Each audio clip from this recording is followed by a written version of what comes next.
Nouvelle édition d'information, mesdames et messieurs, soyez les bienvenus. Au sommaire, Archidiocèse d'Abidjan, le samedi 19 novembre dernier, le Conseil diocésain du laïcat a organisé un enseignement qui s'inscrivait dans le cadre de la semaine diocésaine du laïcat. L'activité s'est déroulée en la paroisse Saint-Jean de Cocody et a été conduite par le père Vincent Nzebo Kwaku, curé de la paroisse à Saint-Paul-des-Lauriers, en présence de nombreux responsables paroissiaux. Et puis, diocèse de Bandoukou, le dimanche 13 novembre dernier, les fidèles de la paroisse Notre-Dame du Mont-Carmel ont pris part à la messe d'installation de leur nouveau curé, le père François Apo Kwame. Elle a été présidée par Monseigneur Joseph Kwasi, vicaire général du diocèse. Conseil diocésain du laïcat comme un ferment pour toute la communauté. Tel est le thème de l'enseignement organisé le samedi 19 novembre dernier par le Conseil diocésain du laïcat d'Abidjan en la paroisse Saint-Jean de Cocody. Cette activité au programme de la semaine du laïcat a été conduite par le père Vincent Nzebo Kwaku, curé de la paroisse Saint-Paul-des-Lauriers. Reporter d'images Francis Okwe, commentaire Alex Bakobasso. Archidiocèse d'Abidjan. La semaine diocésaine du laïcat est une activité du Conseil national du laïcat dédiée à la promotion du laïc, de l'apostolat des laïcs et du laïcat. L'édition de cette année pastorale 2022-2023 a été marquée par des activités organisées pour montrer combien de fois la présence et l'engagement des chrétiens dans l'Église est une chance et une nécessité pour tout le peuple de Dieu. Ainsi, le samedi 19 novembre dernier, les laïcs venus des différentes paroisses d'Abidjan se sont réunis à l'église Saint-Jean de Cocody pour suivre un enseignement portant sur le thème « Conseil diocésain du laïcat comme un ferment pour toute la communauté ». Une formation spirituelle donnée par le père Vincent Nzebo Kwaku, curé de la paroisse Saint-Paul-des-Lauriers. Au cours de son intervention, il a fait ressortir toute la dimension du laïcat. Un extrait. La famille de Dieu est composée de diverses catégories de personnes. Certains sont des laïcs comme vous, mes frères et sœurs, et vous êtes les plus nombreux. C'est le plus grand nombre de la famille. D'autres sont des fidèles religieux, et enfin d'autres encore sont des fidèles clercs. Chez le laïc, on peut distinguer trois dimensions importantes. La première, la dimension humaine. Le laïc est une personne humaine, créée à l'image et à la ressemblance de Dieu. La personne humaine au cœur du monde profane, appelé à partager les souffrances et les joies de la communauté humaine. Deuxième dimension, la personne chrétienne. Le laïc est une personne chrétienne dans sa dignité indéniable de membre du peuple de Dieu. Et le laïc, personne chrétienne, est riche de ses droits et de ses devoirs. La rencontre a aussi été marquée par un temps d'échange au cours duquel les participants ont pu poser des questions. Au terme de cet enseignement, le père Vincent et les participants ont bien voulu s'exprimer. C'est un grand plaisir pour moi d'avoir répondu à l'envoi du cardinal pour cette formation auprès du Conseil diocésain du laïcat sur le thème du Conseil diocésain du laïcat comme un ferment de toute la communauté diocésaine. Alors, qui est le laïc? Le laïc, c'est un fidèle du Christ. Un fidèle du Christ dans son état qui est envoyé par l'Église dans le monde. Aujourd'hui, samedi 19, nous sommes à Saint-Jean. Nous venons de finir une formation. C'était la formation diocésaine. Cette formation, depuis 2 ans, est donnée par le cardinal lui-même.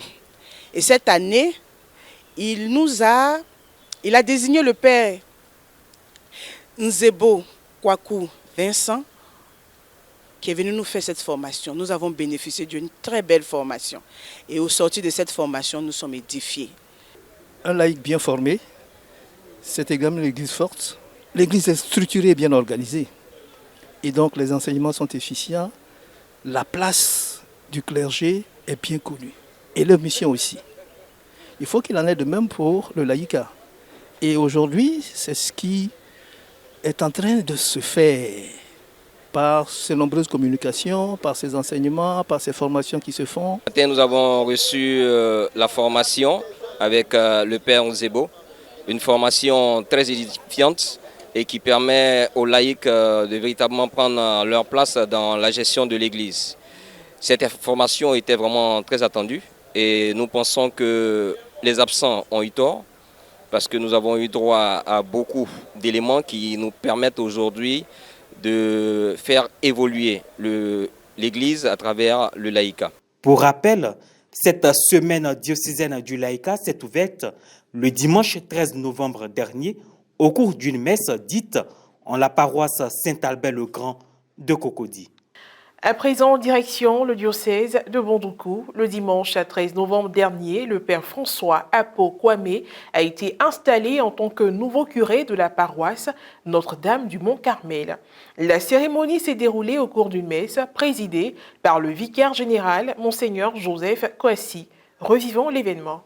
La paroisse Notre-Dame du Mont-Carmel de Bondoukou a connu une effervescence particulière ce dimanche 13 novembre 2022. Prêtres et fidèles ont répondu favorablement au rendez-vous fixé de l'installation du père François Apo Kwame comme nouveau curé de la paroisse qui succède au père Justin Adengra. Avec enthousiasme, les chrétiens venus de divers horizons ont pris d'assaut la paroisse Notre-Dame du Mont-Carmel pour témoigner leur amitié et leur soutien au père François. La messe a débuté à partir de 8 heures, présidée par le vicaire général du diocèse, Monseigneur Joseph Kouassi, en remplacement de Monseigneur Bruno Essoyedo empêché. En parfait accord avec la portée de l'événement, cette messe d'installation a mis en évidence des messages et des rites liturgiques exprimant le rôle du curé et sa disponibilité au service des fidèles en pleine communion avec l'évêque du diocèse. C'est le sens, entre autres, de la profession de foi et du serment de fidélité prononcé par le nouveau curé. Avec grande diligence et fidélité, j'accomplirai les tâches dont je tiens les devoirs que j'ai en ce qui concerne l'Église, soit l'Église universelle ou l'Église particulière dans laquelle j'aurais été appelé à exercer mon service selon les prescriptions de la loi. Les fidèles chrétiens ont marqué leur disponibilité à collaborer avec le nouveau curé au travers de leur participation active à la messe, de l'expression visible de leur joie et de la procession d'offrandes qui, au-delà de son caractère chorégraphique et captivant, exprime leur engagement à offrir leur vie au Seigneur dans la participation active à la vie de la paroisse. Le rite de l'installation proprement dit s'est déroulé après la liturgie eucharistique, suivie de la remise au nouveau curé des symboles du pouvoir de gouvernance et de sanctification qui lui est conféré au sein de cette paroisse.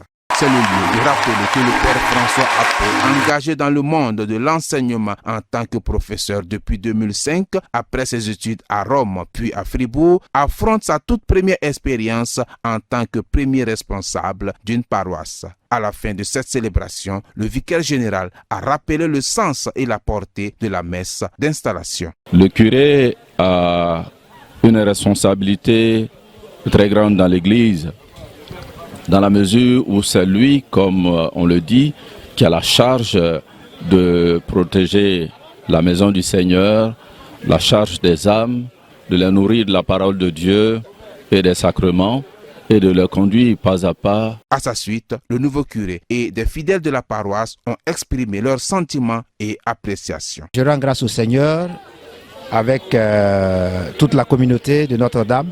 La tâche, nous le savons, n'est pas une tâche aisée, mais nous sommes précédés par l'Esprit du Seigneur qui guidera nos pas et qui illuminera les chemins afin que nous puissions aider nos frères à grandir dans la foi. Très heureux surtout du message que Monseigneur Joseph Kouassi nous a donné. Ce message invite le Père curé à travailler en collaboration avec tous les vicaires et tous les paroissiens. C'est une invite, non pas seulement au Père curé, mais à tous les paroissiens en vue de travailler en collaboration avec le Père main dans la main pour que l'Église Notre-Dame du Mont-Carmel puisse rayonner. C'est la fin de cette édition d'information. Merci de l'avoir suivi. Que je veille sur nous. À très bientôt.